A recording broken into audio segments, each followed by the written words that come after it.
Like every morning, Nick heads off to the office. But today, something's bothering him. As he gets into his car, he receives a phone call from home, and he answers no, not to wait up for him. He'll probably be very late this evening. Nick is responsible for reporting. In his work, he has to regularly collect data from the organization's business lines. It can be any type of data. It can be complex, and there's often lots of it. Nick has to collect it, archive it, and consolidate it. And to do that, he's never found anything handier than Excel. The problem, Nick well knows, is that between the subsidiaries that never send anything, those that send it late, those that send multiple versions, and those that send incomplete or inconsistent data, he needs to spend a lot of time obtaining the data he needs. And he says to himself, there must be a better solution. So one day, Nick goes to see Steve and explains his problem. Steve is the IT manager, and he tells him, "Why didn't you come to see me earlier? In our organization, we use gathering tools for all processes of this kind. Just tell me, is the Excel template you've created fully understood and accepted by your correspondents?" "Yes," replies Nick. "I've developed an Excel template that is perfectly adapted to our business environment, and we pass them back and forth with our correspondents extensively to be sure that everyone understood what the collected indicators mean and how we would use them." "Great, that's perfect. You've done the most difficult thing," says Steve. "Send me your Excel template and use gathering tools, and I'll convert it into a secure format. I just need to select the various tabs of your Excel spreadsheet and import them into the Gathering Tools Form Design module. That will give you your converted document. It will no longer be in Excel format, but will look and work just like it, even the most complex calculation formulas. I will then mark the cells that the correspondents are allowed to enter data into. I can add constraints, for example, require that only actuals can be entered, add some limits, and, most importantly, make this data mandatory. Your correspondence will not be disrupted because the new document will be visually identical to the Excel spreadsheet that you've been asking them to fill in. During data entry, the document will recalculate itself in real time, and if they try to send an incomplete document, they won't be able to, and the tool will display a series of hyperlinks that take them to the offending cells. Similarly, all the management rules will be preserved. Here, you didn't want money out to exceed money in, and so you had created conditional formatting highlighting the incorrect total and displaying an error message. Your rule will be preserved and will be a blocking one. In the case of an error, even if the document is complete, the send function will be blocked. Your error message will be displayed and a hyperlink will take the user to the offending total. It is only when the data complies with your management rules that they will be able to send it. In summary, all your Excel investment will be preserved and secured without me needing to rebuild it. "Okay," says Nick. "Gathering tools will let me obtain homogeneous information. But can this tool also help me manage the correspondence, ensure follow-up, traceability, versioning?" "Of course," replies Steve. "With gathering tools, there's no more back and forth of files. You just need to connect to your console and you have access to all the functions that will allow you to manage your processes. Imagine it's the start of the month. You want to send out your forms to the subsidiaries for monthly reporting. All you need to do is run the launch campaign action corresponding to your process. When you do, the tool displays the list of your subsidiaries. Just select and launch your action. When you do, the server generates all the subsidiaries' documents, and with one click, it distributes them. For your correspondents, no problem. They simply receive an email. This email is automatically personalized with the project data and contains the form as an attachment. When they open the attachment, they find the document that they already know, and they can provide the data like they did when they were using Excel. And just like Excel, they can work in offline mode, print it, save a local copy, send it to their superior, etc. And when the document is complete, with one click, they send the data to be consolidated. You understand why there's no change management for your correspondence. It's because there is simply no change. "Well, hold on a minute," says Nick. "You say my correspondents will be able to enter the data like in Excel. But most of the time, they don't actually enter it. This is because, for some processes, the data can be massive and it already exists. My correspondents copy it from another file, import it into a local tool, create macros, links. If I ask them to re-enter everything, they'll see the project is saving me lots of time, but taking much longer than before for the subsidiaries, and that just won't work." "Don't worry, that won't happen," says Steve. "I'm sure your correspondents generally customize their Excel spreadsheets, and for very good reasons.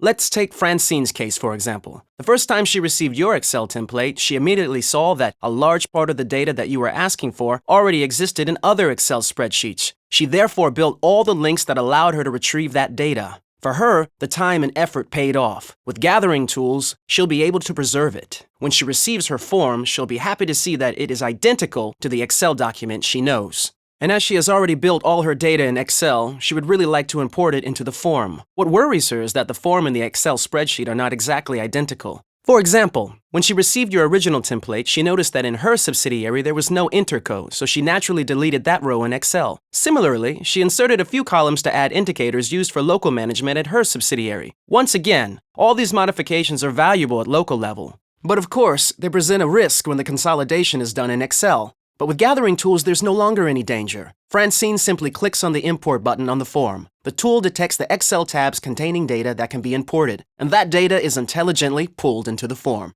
I say intelligently because, for example, the intercodes that Francine deleted in the Excel spreadsheet are empty, but if they are mandatory in the form, they must be re-entered to be able to transmit the data. Similarly, if the data imported from Excel contravenes the form's management rules, the send function will be blocked. A hyperlink will point to the offending indicators, and Francine will need to correct her data to be able to send it. Impressive, says Nick. But there's still a problem.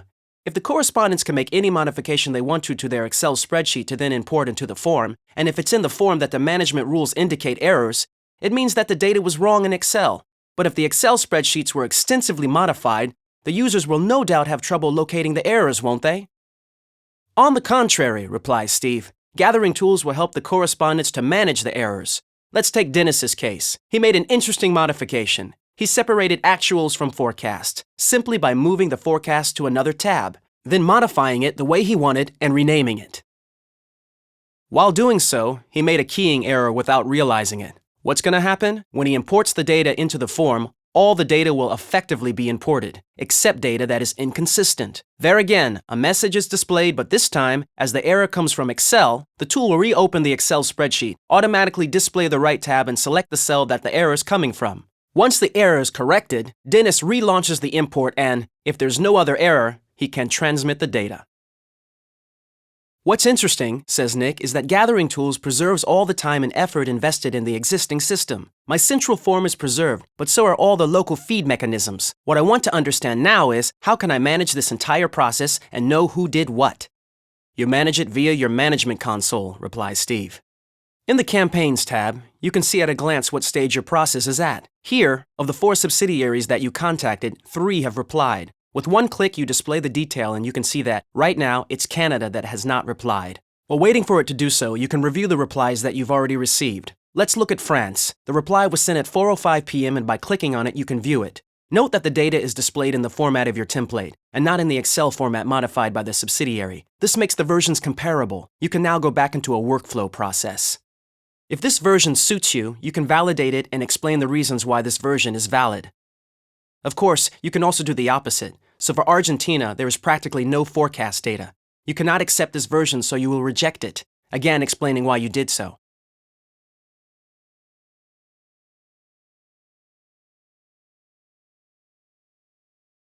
As for Algeria, its data is perfectly acceptable.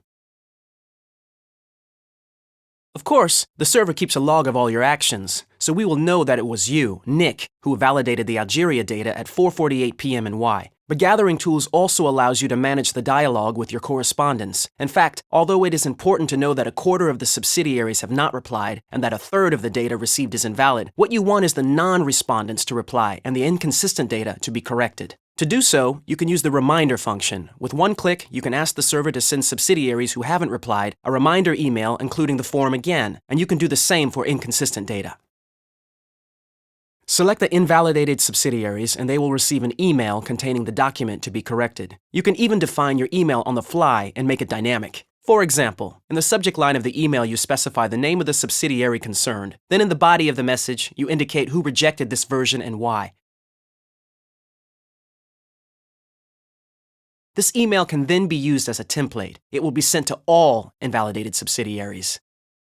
You can track down to local level. Thus, Francine, whose reply was validated, automatically receives a confirmation of receipt. Juan, and the Argentinian subsidiary, receives the rejection message, which explains that Nick has rejected his data because the forecasts are missing. Juan will therefore open the form and import the data from Excel. Make any corrections, then will resend a new version. As for Daniel in Canada, he receives the reminder email, opens the attachment form and replies.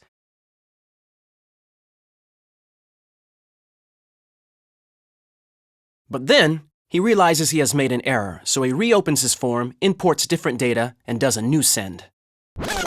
"Hold on," says Nick. "Daniel has just sent his data twice, but what am I going to receive? Does his second reply delete the first?" "It's simple," replies Steve. "The tool keeps all the versions so you can select whichever one you want. Look, on your console, you can now see that all the subsidiaries have replied. And if you want to drill down, you can see that for Argentina, in addition to the version that you had previously invalidated, a new version has been received. If you're happy with this version, you simply validate it, but both versions are preserved." Similarly, for Canada, you see that 2 versions have been received, you can compare the 2, and you decide that you prefer the first. There again, validating this version automatically invalidates all the other versions, but no reply is deleted. Your campaign is now finished. All the subsidiaries have replied, and for each subsidiary, a version has been validated. All you need now is to store that data, simply by running the integration function. "Good," says Nick, "but once my data is collected, how do I go about using it? At the moment, I do my analyses in an Excel dashboard, and this consolidation table represents a lot of time and effort invested. Due to the limitations of Excel, it is complicated to make it available to my correspondents, but it works well. Does Gathering Tools force me to redo it in another technology?"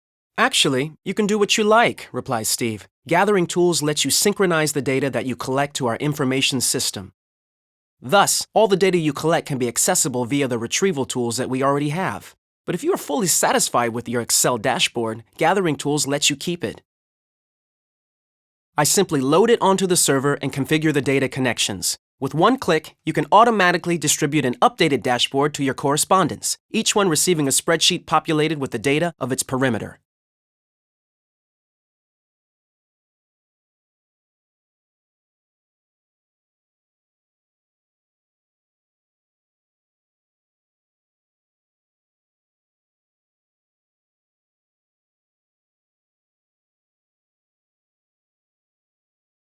So to sum up, says Nick, with Gathering Tools, I can preserve everything I've built, my Excel collection spreadsheet and my dashboard.